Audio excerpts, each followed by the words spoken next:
Hey everybody, I'm Desi and I go to the Draper SMCC campus. I've got a little bit of a vulnerable question for you today, and this has happened to me many times. Have you ever been in a situation where you're talking and you say something you don't mean and you're like, why did I say that? And this can happen with a friend, a spouse, or a coworker.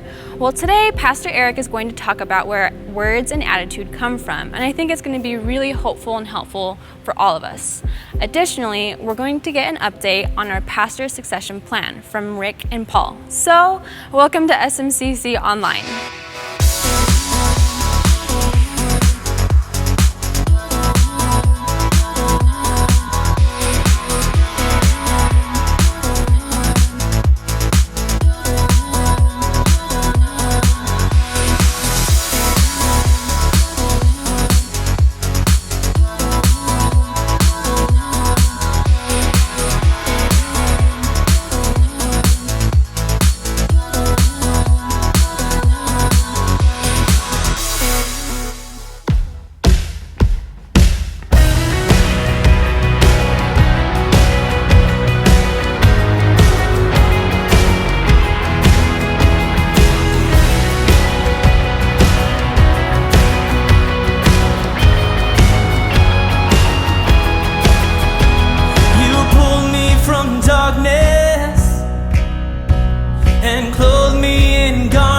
Of praise, Jesus forever, my song will be you.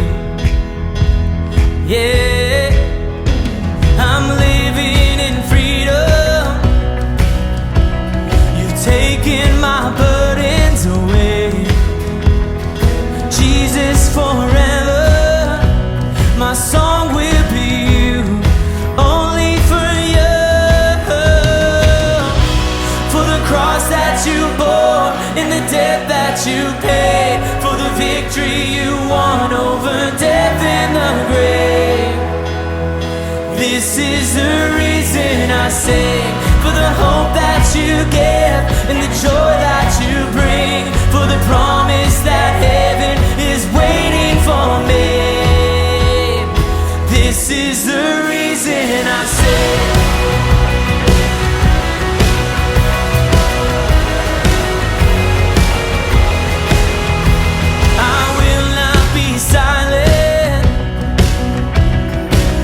Testify of your grace, Jesus forever, my song will be only for you. For the cross that you bore and the debt that you paid, for the victory you won over death and the grave. This is the reason I sing, for the hope that you give, joy that you bring, for the promise that heaven is waiting for me. This is the reason I say, so good, so good, so good to me. Forever I'll say, you're so good to me. You're so good, so good, so good. You're so good to me. Forever I'll say, you're so good to me. Yeah, for the cross that you bore and the debt that you paid, for the victory you won over death and the grave. This is the reason I sing, for the hope that you give and the joy that you bring, for the promise that heaven is waiting for me. This is the reason I sing, for the cross that you bore and the debt that you paid, for the victory you won over death and the grave. This is the reason I say, for the hope that you give and the joy that you bring, for the promise that heaven is waiting for me.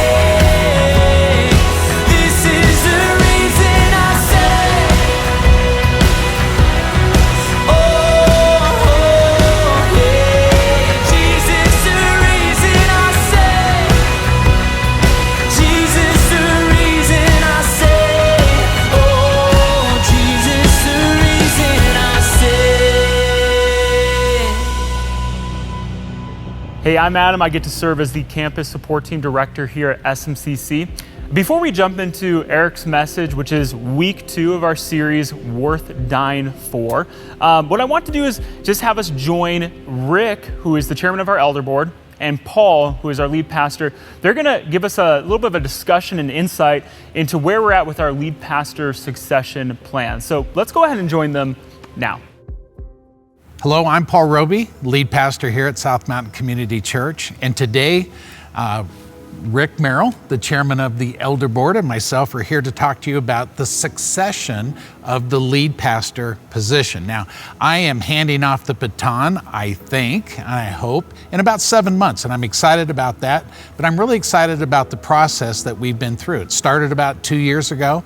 We got serious about hiring the best possible consultant we possibly could, and they've helped us through this entire process. Now, part of that was to identify somebody that already worked on staff that would be a potential next lead pastor. We thought that Eric Nelson was that person that had that kind of potential. And so we did some things. We gave him more responsibility. We paid for him to get a master's degree in organizational leadership. We put together a team of leaders that helped him, a kind of a cohort, just coach him, be a sounding board for him, actually developing some of his leadership skills. Those are some of the things that have kind of been going on behind the scenes. Well, you gave us feedback as to what you wanted in a next lead pastor, and we took that criteria, we put together a profile, we ran it through our consultant, and then we made the opportunity for anybody on staff to go ahead and apply for this job. The person that did apply is Eric Nelson, which is great. We're happy that he's still interested after looking at that profile. Well, at that point, we got busy and he filled out all the application and the questionnaire. We ran it through our consultant, and this consultant actually is very familiar with pastors all over the United States. He works with churches, the best churches in America. In fact, this organization wrote the book on succession. And what we got from them is this without any reservation recommendation that we hire Eric. Well, that's good, but we still needed to talk as an elder board. And so we had a 2.5 hour pretty in-depth conversation after interviewing Eric for 4 hours, and that conversation ended up in a unanimous vote to extend the offer of lead pastor to Eric Nelson. Now, that's not the end of the story. We did our part. Now, there's still more that has to happen, right, Rick? Absolutely. Let me share a little bit about that. But first, Paul, just thank you so much for your participation. Thank you for your leadership as we've been going through this process. And you're 100% correct. You're spot on. We took input from all around the church, all the campuses, people outside the church, men, women, on whether Eric was ready to be the next lead pastor before even interviewing him and coming to our conclusion. At the end of the day, 8 elders unanimously determined that we wanted to nominate Eric to you, the congregation, to be the next lead pastor. So here's what has to happen next. Per our bylaws, we now need to hold a congregational vote with our fully engaged attenders here at SMCC. And you'll be voting to either affirm or not the recommendation from the elders to have Eric be the next lead pastor of SMCC. And here's how we're going to do that. Over the next 5 weeks, we're going to have a series of town hall meetings, 1 meeting at every campus. And at those town hall meetings, you'll have the opportunity to hear from your campus elders about the process and specifics about who we engaged with and where we got our input. You'll have a chance to hear from your elders as well as Paul as to why we believe Eric is absolutely the person to lead SMCC into the future. You'll get to hear Eric cast his vision of where he wants to take us as a church, and then you'll have the opportunity to ask as many questions as you want before casting your vote at the end of that town hall meeting. We'll also have an online town hall meeting for those folks who are engaging with us in our online community. And lastly, on December 19th, that will be the final day to be able to cast a vote either after the first or second service at your campus. Once all the votes are in, we'll tally them up and let you know the results before the start of the new year. As always, if you have any questions currently, you can go to our website, smccutah.org, and there's a whole web page out there that delineates everything that's gone on in this process. Or feel free to ask questions to your campus pastor. And lastly, any questions that he's not able to answer, he can refer you to your campus elders. Thank you so much. I look forward to seeing you at the town hall meetings, and I look forward to where this process goes. Thank you so much. Hey, Paul and Rick, thank you for that update. For those of you watching, I'm going to go ahead and throw this slide up on the screen. It has our town hall dates on them with locations and time, so you can go ahead and familiarize yourself with that for just a second while it's up on the screen. And for those of you watching, if you already attend one of our locations, if you need more information about these town hall meetings or what the voting looks like or what the process looks like, I would recommend that you go ahead and talk to your campus pastor. Now, if you're new here and maybe haven't been to one of our campuses but would like more information, you can go ahead and email smcc@smccutah.org. We're going to go ahead and jump in now to the second week of our series, Worth Dying For, with Eric. And I do think you're going to find this message both hopeful and helpful. So let's go ahead and join him now.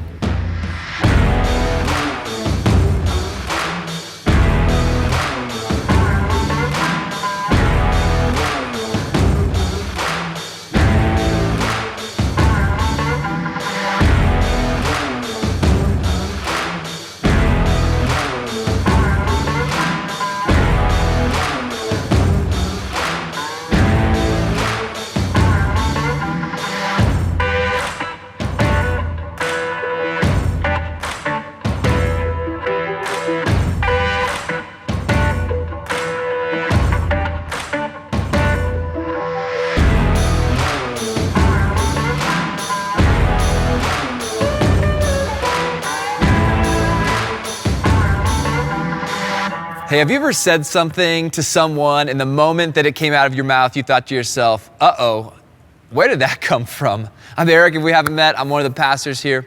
I'm talking about those moments where you say something and the words come out of your mouth with such force and such speed that you even surprise yourself. Have you had a moment like this? This has never happened to me. I'm kidding. I'm kidding. This has happened many times. I've been suspended from middle school for a moment like this. I've been ejected from a hockey game for stuff like this. I've been penalized on the golf course for things like this. I mean, I've had moments like this and I've had to apologize to people. I've lost friends and I have hurt people's feelings. But these moments are important moments for us. These are moments where we should pause and we should pay careful attention. Like a knock at the door or a siren in the neighborhood, we should look up and we should focus in, because these moments are important. And let me tell you why. The words that come out of your mouth are a window into your heart. Now, Jesus took that same observation, the one that I just made, and he said it many years ago. And when he said it, I mean, it became one of these authoritative, timeless truths for everybody, everywhere, for all time. Let me read to you the way Jesus said it. He says, "No good tree bears bad fruit, nor does a bad tree bear good fruit. Each tree is recognized by its own fruit. People do not pick figs from thorn bushes or grapes from briars. A good man brings good things out of the good stored up in his heart, and an evil man brings evil things out of the evil stored up in his heart." And look at this next part. "For the mouth speaks what the heart is full of." And when Jesus is describing heart, he's not thinking of this red organ that pumps blood through your body. He's talking about the core of who you are. So he's making this case, look, a good tree bears good fruit. And he's saying this, what type of fruit is coming out of you? I mean, the words that come out of your mouth, they are a window to who you are on the inside. Core to who you are will be demonstrated by the words that you deliver. There's a few other ways we could talk about this. We could say it like this: what you believe most deeply will come out most naturally. The things that are inside you deeply, they're the easiest things for you to talk about. I mean, these are the things that just come up often in conversation. It's just natural for you to have a discussion about the things that are buried deep inside of you. Here's another way to say it. What you think about regularly will be spoken about easily. Here's another way we could build on this theme. We could say this: when you are under pressure, who you really are, it will spill over. So when you're under stress, who you really are will come out. When you're under pressure in the public arenas of life and things get tense and things get difficult, whether it's in a conversation or with your circumstances or whatever type of situation you might find yourself in, when you are under pressure, who you are, it will spill over. And so let's take this theme and let's apply it in some areas of life that might just be a little bit uncomfortable. If you're more comfortable condemning an enemy, condemning someone who sees the world differently than you, rather than articulating their worldview, it might be because you have some hate buried deep in your heart. Because remember, the words that come out of your mouth are a window into your heart. And if you are comfortable condemning someone with your words, it might mean that something deep inside your heart is broken and hate is living there. How about this one? I mean, this is a bit awkward, but if you're more comfortable talking about your perspective on a vaccine than you are talking about your perspective on human dignity, there might be something amiss deep inside of who you are. Here's one more. If you're more comfortable discussing the data of your favorite running back than talking about the data behind the universe, you would be normal. And also, that might be an area where you can grow. If you're anything like me, you want to be intentional about the words that come out of your mouth. And you want to be very intentional about what's buried deep inside of your heart. And so today I want to talk about that. We all know what it's like to be caught off guard in a conversation. We all know what it's like to regret something that we've said. We all know what it's like to cave to the pressures of the world and pressures of the people around us inside of a conversation and say something that we didn't want to say or not say something that we really did want to say. So today I want to equip all of us to share intentional words from the heart when the pressure is on in the public arenas of life. That's exactly what the man we're studying in this series, Stephen, is about to do. This is part 2 of a series called Worth Dying For. And in this series, we are looking at what it cost one man to follow Jesus and what it could cost us. We're looking at the story of Stephen to see what we can learn about following Jesus from his life. We said last week that the thesis to our series is very important, and it's this: Jesus isn't dangerous, but bearing his name can be. So last week we saw that Stephen, who was this incredible leader in the first century church, has been charged with blasphemy, a charge punishable by death. And so he's been basically arrested and sort of placed on trial, and he's about to defend himself now in Acts chapter 7. It's where we are. The book of Acts records for us Stephen's story. Acts is the sequel to Luke's gospel. And the book of Acts kind of chronicles the explosion of the early church, the first churches, the first places where Jesus followers would gather. And so Stephen is about to share his defense to the charges that have been placed upon him. And the things that come out of his mouth in this passage, they are so natural. They spill out of his mouth with eloquence and with ease, because these things that he's sharing, they are buried deep within him. And he basically gives this message or a sermon or a talk, whatever you want to call it, and it's been read across the world for over 2,000 years, engaged with and listened to more times than a sermon by Martin Luther and Billy Graham and Paul Roby combined. I mean, this sermon that we're going to look at today, it's been read for years. It's been inspiring people, and it's been challenging people, and it's been a compelling message that's drawn people in to the goodness of Jesus for many, many centuries. So we're going to see what's buried inside of Stephen's heart, and we're going to learn something about what it takes to take the gospel message, place it deep in our hearts, and then share it. Because remember, the words that come out of your mouth, they're a window into your heart. So we're going to see a window into who Stephen really was here in Acts chapter 7.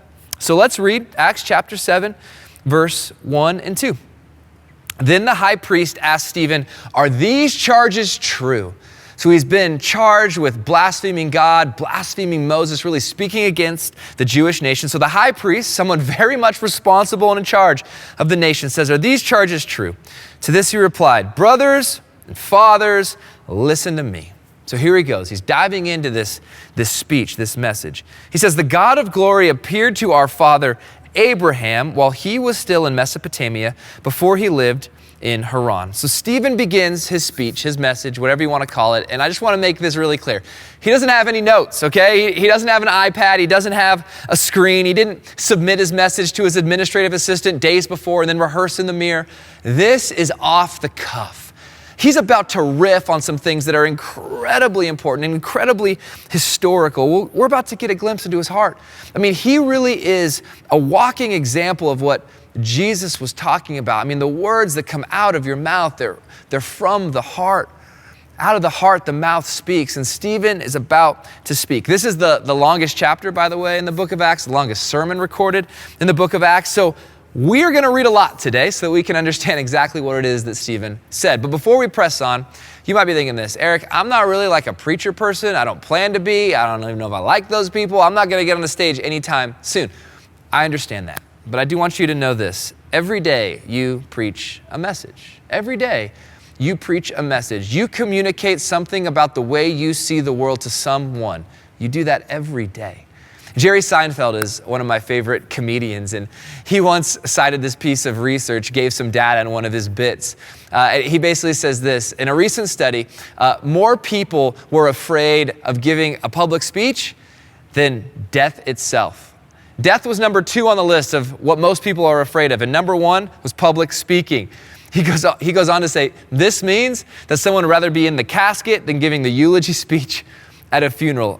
I get it, public speaking, giving a message, I mean, it's probably not something you plan to do anytime soon, but I want you to know this. Although you might not consider yourself a public speaker, you have a message that you share with the public. And if you're a parent, the audience might just be one of your kids. When you talk to them about their day, when you discipline them, you're preaching a message to them. You're sharing something about the way you see the world with them. Perhaps you're a boss, you lead a team at work. You're a manager, you lead a group of employees. You address them, don't you? And when you speak to them, you're sharing something about the way you see the world with them. Perhaps you just preach to yourself. I mean, for many people, that's who we preach to most. I mean, honestly, we talk to ourselves more than we talk to anybody else. And so in those moments, you have a message you share with yourself. You have a message you share with the world around you. And your way of viewing the world, you share it with other people. And I want you to know that those messages, the things that come out of your mouth to your kids and to your spouse and to your team and to your neighbors, to your friends, those messages are a snapshot into your worldview, your core beliefs. Because remember, the words that come out of your mouth, they're a window into your heart. What are the most common messages that you share with people, with your kids, with your spouse, on social media? What's the most common thing you're talking about? That thing's probably buried deep inside of your life. And now we're about to see what was buried deep inside of Stephen's. He goes on. He's talking about Abraham. He says, leave your country and your people, God said. This is part of the invitation, the promise that God gave to Abraham. And go to the land I will show you. So he left the land of the Chaldeans. He settled in Haran. This is Stephen's speech. He's in front of people. The pressure is on. I mean, remember, these charges are punishable by death. He has one last chance to defend himself. These are like his final last words. And this is the speech he's giving. He begins with Abraham. He gave him no inheritance here, not even enough ground to set his foot on. But God promised him that he and his descendants after him would possess the land, even though at that time Abraham had no child. God spoke to him in this way, for 400 years your descendants will be strangers in a country not their own. They will be enslaved and mistreated, but I will punish the nation they serve as slaves. God said, and afterward they will come out of that country and worship me in this place. Then he gave Abraham the covenant of circumcision, and Abraham became the father of Isaac and circumcised him 8 days after his birth. Later, Isaac became the father of Jacob, and Jacob became the father of the 12 patriarchs. By the way, in our Christmas series, we're going to dive a bit more into this very story. Now, I want you to see this. As Stephen begins to open up, Stephen's heart was full of the faithfulness of God in the life of Abraham. He's kind of rehashing and rehearsing the history of the Israelites. And Stephen kind of says, look, these are our stories, aren't they? I mean, he's being charged by this group of people, but he's saying, look, this story, this history, It's our story. And so he goes through the time of Abraham and Abraham's call. He's about to go through the giving of the law, the patriarchal period. He's even going to go through the temple building. And Stephen addresses the charges placed against him by talking about Abraham. And this was brilliant because Abraham was one of the heroes of the Jewish nation. And Stephen knows he's talking to a Jewish audience. And he's saying, look, you're condemning me for speaking against this, but actually, let me tell you, I support this. I appreciate this. I treasure and I value this. Stephen knew who he was talking to. He knew his audience. And so he spoke in a way that they would understand. He saw an opportunity here, an opportunity to connect with the crowd, connect with his audience, and draw them forward into a specific story. And see, no one likes to be preached to.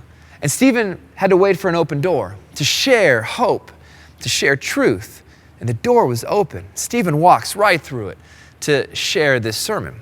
So he started by building a connection with his audience, by being aware of his audience, by talking about Abraham. But he's going to go on. Next, he's going to talk about Joseph. Now, by the way, this speech from Stephen, it can serve as sort of a high-level overview of the Old Testament. If the Old Testament is a bit unfamiliar, these are some of the big highlights throughout the Old Testament. So let Stephen's speech be sort of your overview, a little instruction to what happened in much of the Old Testament. He goes on, because the patriarchs were jealous of Joseph, they sold him as a slave into Egypt. So Joseph is sold into slavery in Egypt.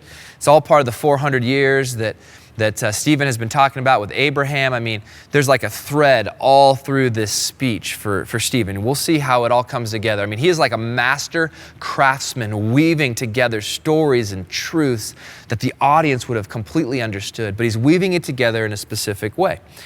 He says, but God was with him and rescued him from all his troubles. He gave Joseph wisdom, enabled him to gain the goodwill of Pharaoh, king of Egypt. All right, Pharaoh, let my people go. Joseph, the amazing Technicolor Dreamcoat. I mean, that's all built into this story. So Stephen's kind of painting this big picture of Jewish history. So Pharaoh made him ruler over Egypt and all his palace. Then a famine struck all of Egypt and Canaan, bringing great suffering, and our ancestors could not find food. So Stephen's giving the speech. I want you to picture Stephen addressing the crowd, looking people in the eye, using hand gestures and body language to talk about how important this all is to him. When Jacob heard that there was grain in Egypt, he sent our forefathers on their visit. On their second visit, Joseph told his brothers who he was, and Pharaoh learned about Joseph's family. After this, Joseph sent for his father Jacob and his whole family, 75 in all. Then Jacob went down to Egypt, where our ancestors died. Their bodies were brought back to Shechem and placed in the tomb that Abraham had bought from the sons of Hamor at Shechem for a certain sum of money. As the time drew near for God to fulfill his promise to Abraham, the number of our people in Egypt had greatly increased. Once again, our people. He's being charged for speaking against these people. He's saying, I'm with you. I'm one of your people. This is our story. Then a new king to whom Joseph meant nothing came to power in Egypt. He dealt treacherously with our people and oppressed our ancestors by forcing them to throw out their newborn babies so that they would die. So we'll pause right there. Stephen's talked about Abraham. He's talked about Jacob. He's talked about Isaac. He's talked about Joseph. I mean, he is going through the heroes of their faith. And what we see in this magnificent moment with Stephen is that all of this has been cultivated inside of his heart for years. I mean, you just get the sense that Stephen has been meditating and reflecting on these stories his entire life. I mean, these stories and these concepts and these themes that are all connected and woven together, I mean, they are just coming out of him with such ease. It's so natural. We see a window into his heart. Stephen was someone who has built his life on the promises of God and the faithfulness of God. So this magnificent moment where Stephen delivers this amazing speech that's been recorded and read for over 2,000 years, it was built on just the mundane moments of his life where he meditated on God's goodness throughout history. So he's spoken well of Abraham, spoken well of Joseph, and now he's going to speak well of Moses. So he enters into the law-giving period, okay? By the way, if you want to kind of outline the Old Testament, you got to know some of the patriarchs, Abraham, Isaac, Jacob, the story of Joseph, and now the law-giving period through Moses. This is a long section, so hang with me as I read. After 40 years had passed, an angel appeared to Moses in the flames of a burning bush in the desert near Mount Sinai. When he saw this, he was amazed at the sight. This is where Moses enters into the redemption story. As he went over to get a closer look, he heard the Lord say, "I'm the God of your fathers, the God of Abraham, Isaac, and Jacob." Moses trembled with fear and did not dare to look. Then the Lord said to him, "Take off your sandals, for the place where you are standing is holy ground. I've indeed seen the oppression of my people in Egypt. I've heard their groaning. I've come down to set them free. Now come, I will send you back to Egypt." This same Moses they had rejected with their words. Okay, the message from Stephen is about to take a very specific aim. It's the aim of rejection in the story, the history. It's the aim of rejection and refusal. Hang with me. Who made you ruler and judge? He was sent to be their ruler and deliverer by God himself through the angel who appeared to him in the bush. He led them out of Egypt and performed wonders and signs in Egypt at the Red Sea and for 40 years in the wilderness. This is the Moses who told the Israelites, "God will raise up for you a prophet like me from your own people." He was in the assembly in the wilderness with the angel who spoke to him on Mount Sinai and with our ancestors, and he received living words to pass on to us. Verse 39, but our ancestors refused to obey him. Refused. So he said rejected. Now he's talked about refused.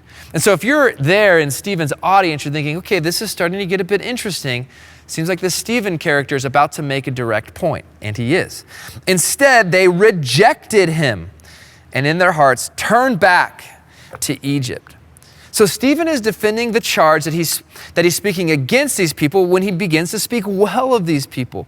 So Stephen's heart is full of the faithfulness of God as seen in the lives of Abraham, Isaac, Jacob, Joseph, and Moses. He's talking about their heroes. He's talking about the story he's talking about it with a passion.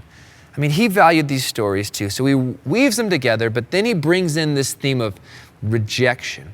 And it's that theme of rejection that will really drive Stephen's point home, his sermon home. But before we get to some of that, I want to just pause and talk about a few things that made Stephen's message so compelling and so engaging for his audience. Now, by the way, if you do have to give a talk sometime, perhaps it's at church or it's in front of your small group or you lead a company or you've been asked to speak at something or you're presenting at your kids' classroom, let me give you a few helpful tips to make that moment great. We learn these moments from Stephen himself. Here's what it takes to sort of have a great message, okay? These are important things, simple things, but things worth considering. A great message sees an opportunity. I mean, Stephen scanned the crowd. He looked at the people opposing him, people in power, people in charge, people who held their life in his hands, and he said, I see an opportunity here. This is very important. When you look at your kids, you can look for opportunity to help them grow. When you look at your team that you lead, you can look for an opportunity to help them grow, to build trust, or to align them to the mission and vision. If you're going to speak to a group of people, consider the opportunity in front of you to share your life with them, something helpful and perhaps hopeful. So opportunity is important in a message. Here's the second thing. A great message is aware of the audience. You have to know the questions your audience is asking. You have to know where your audience is at. You have to know what it is that they value, the stories that are important to them, the shared values that they have and that you might even share with them. Stephen knew his audience, and that's what was so important in making this sermon so special and so engaging. The type of message that Luke had to record every line for us, even though it's the longest sermon in the book of Acts. A great message also has been cultivated in the heart for years. I've been giving a lot of messages over the years. I probably speak to a group of people 50 times a year, if not more. And I've probably done that for, I don't know, maybe call it 10 years. That's hundreds of times that I've shared with people and tried to teach the Bible and introduce them to Jesus and help them thrive in their relationship with him. And I've noticed that, let's just be honest, not every message is better than the last. Some stand out as better than others. And one of the reasons for that is I think the best messages are the messages that have been cultivated in our hearts for years. Because remember, the words that come out of your mouth are a window into your heart. So when your heart has been processing a story, your heart's been engaging a truth, your heart has been filled with the love of God, when your heart's been cultivating a a message for some time, because it's not just a message, it's your life, those messages are the best. And we get the sense that this message inside of Stephen's heart, it's been there for a long time. It's been cultivating, it's been simmering, it's been growing for years. The next thing about a great message is this: it's true. It's true. I mean, what Stephen's talking about, it aligns with history. It's true. Stephen is not lying for God, which, by the way, last week we discovered that the Sanhedrin, the group of people accusing him, they were happy to lie for God, so to speak, to protect their religious traditions. But that's not where Stephen's at. His message is true. Great messages, they need to be true. Here's the last thing. Great message, it really challenges cultural ideas. Stephen's about to challenge what they believe. And it's for their own good, because he loves them too much not to. He wants to help them. He wants them to experience hope. And a good message, a good presentation, it does just that. So at SMCC, we want every message you hear, including this one, which, by the way, a message about a message is always a bit tricky. We want every message to be helpful and hopeful. Regardless of what you believe, we want everybody to hear a message and leave thinking, man, I understood that. I didn't expect to, but that was relevant. I understood it. It was relatable. We want people to leave thinking, man, I didn't think I'd say this, but I actually enjoyed that. And we want people to think this: you know what? I want to come back to hear more, because I think this might be for me. Those are the things we think about when we get ready to present at any one of our locations. So what Stephen says next in his sermon is the boldest part. It's the thing that got him killed. Let's read what he says next. He says, "You stiff-necked people."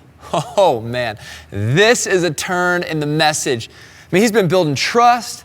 He's been building common ground. I mean, shared values, talking about their heroes, and he's kind of supporting the heroes too. And then he looks at them and says, here's the problem. You're stiff-necked people. You've refused and you've rejected God's ultimate plan and ultimate purpose in your life. You stiff-necked people, your hearts and ears are still uncircumcised. He's saying, look, deep down inside of you, there's a person who doesn't actually trust God. He says, you're just like your ancestors. You always resist the Holy Spirit. Reject, refuse, resist. He's saying that's what you're doing now. He goes on, was there ever a prophet your ancestors did not persecute? And then look at this. They even killed those who predicted the coming of the righteous one. And now you have betrayed and you've murdered him. This is like a mic drop moment. Look, your ancestors talked about one to come, the righteous one who would save, the Savior, the Messiah. And he looks at them and he says, and he has come, implying his name is Jesus. And he scans the crowd and he says, you have murdered him. Wow. Verse 53, you who have received the law that was given through angels, but have not obeyed it. This is what got Stephen killed. And I wonder what courage it took to say that, because I imagine his audience is sitting back thinking, okay, Stephen, I mean, we're kind of tracking with you. You got it right about Abraham, and you got it right about Moses. You got it right about Joseph. You're right. We've seen God's plan. You're right. And then it all turns when he looks at them and says, but you've murdered the one God sent for you. And I just wonder in that moment if they all just felt their hearts skip a beat. They begin to race. Their blood begins to boil. And they look at Stephen and say, you are dead now. This is an incredible, incredible moment.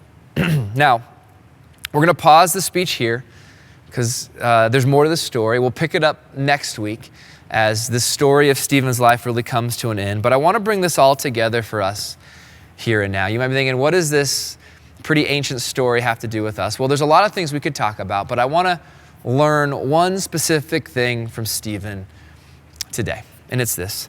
When the story of salvation is in your heart, it will come out of your mouth.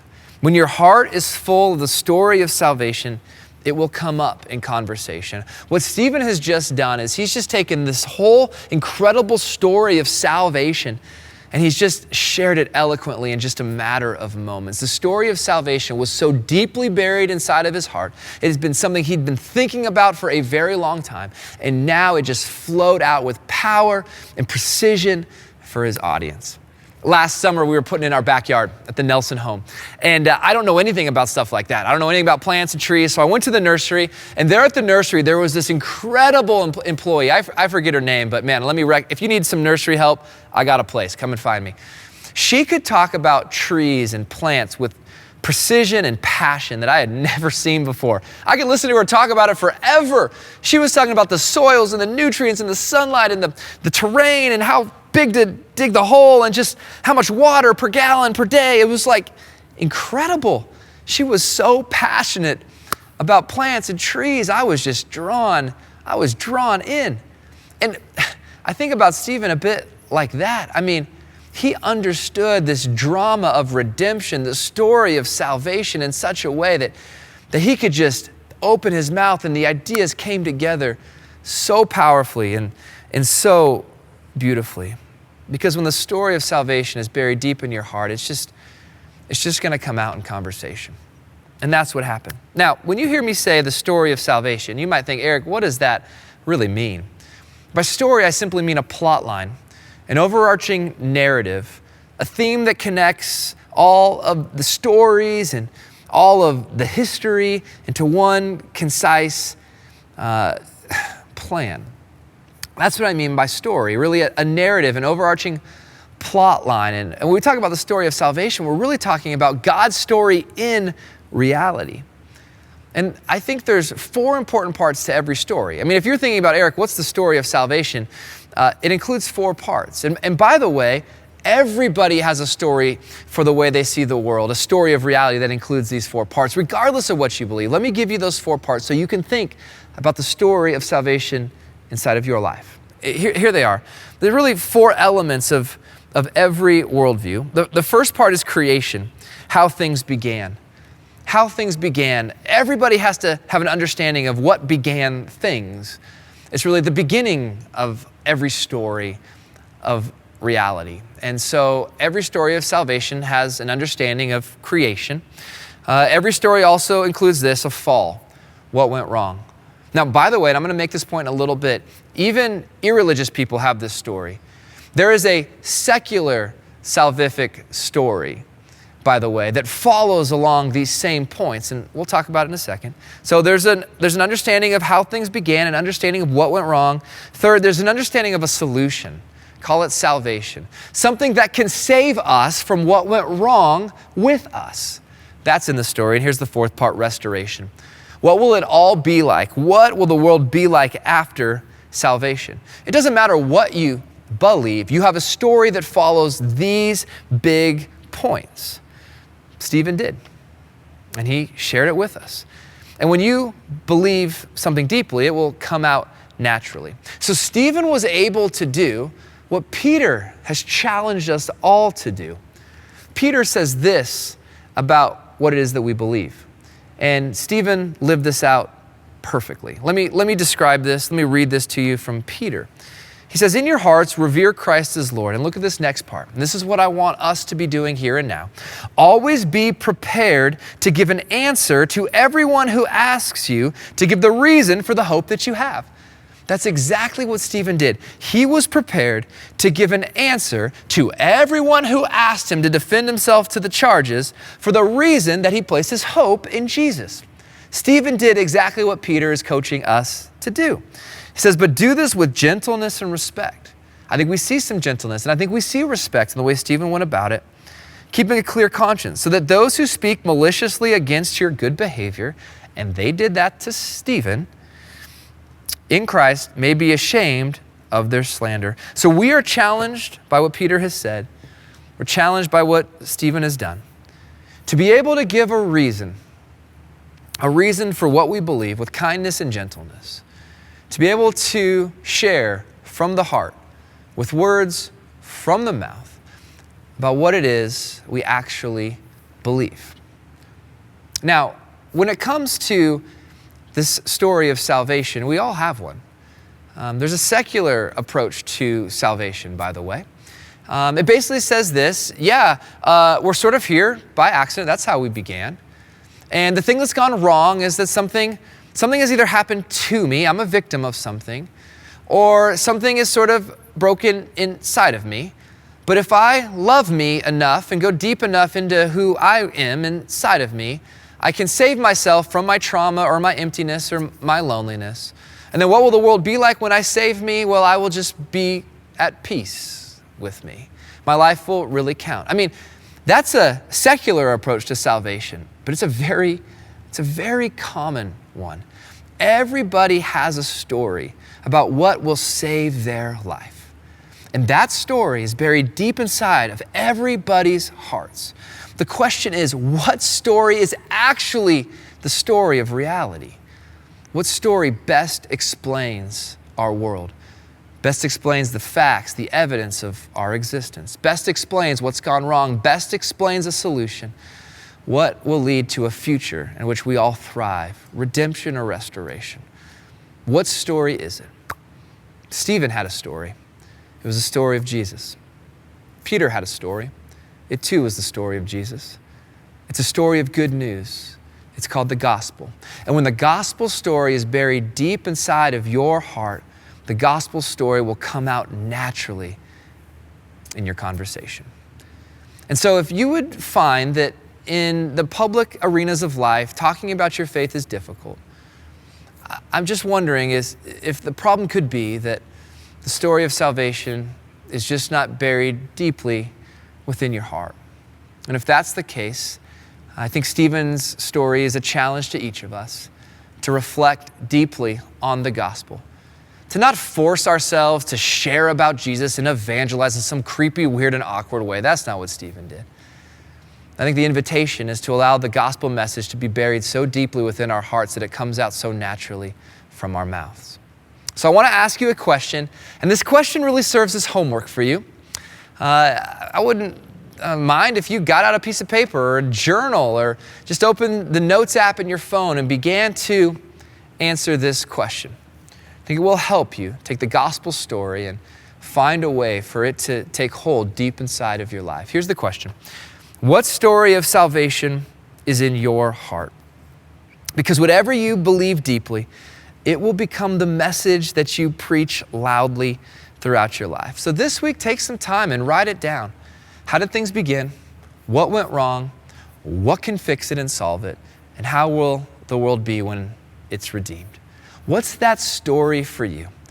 I'm convinced that when we reflect deeply on that story, the story of salvation, it will then be a story that we can share easily, naturally, and also when we are under pressure. It'll be a story we share with our kids. It'll be a story we share with our spouse, with our friends. It'll be a story that we share in a compelling way, not a forced way, because it's buried deep in our hearts. And remember what Jesus said, the mouth speaks what the heart is full of. What's in the heart will come out of the mouth. And I hope for all of us, we can learn something from Stephen, that the story of salvation will be buried so deeply in our hearts that it would come out easily from our mouths. Would you pray with me? God, we thank you for what you did in the lives of Abraham, Isaac, Jacob, and Moses, and many others who trusted your faithfulness and your goodness. And I thank you for how Stephen wove this together beautifully as a master craftsman with words that would draw people in. They draw us in. And I thank you for the directness of Stephen. God, there's a lot that we can learn here. If we've rejected or refused Jesus, would you convict us of that? Would we think deeply about whether we've done that? Stephen would want us to think about that. And at the same time, help us learn from the example of Stephen. Help us be people who look at the story of salvation, your story of salvation, and meditate on it and treasure it and value it deeply within our hearts so that we could be like Stephen someday, that we can do what Peter has talked about, that we can give a reason for why we hope in you naturally and normally, because our heart is so full of your goodness that it would just overflow in our conversations when we speak to others and also when we speak to ourselves. Help us do that now for your glory and your honor. It's in your name, Jesus, that we pray. Amen. Thank you so much for watching. I've really enjoyed having you here, and I hope to meet you in person one day. Before you go, if you'd like to help support SMCC, you can partner with us financially. To find more information on that, you can go to smcc.org/give. Next week, Pastor Eric is going to be here to wrap up our series on sacrificial love. I really hope to see you at one of our locations, and I hope you have a great day.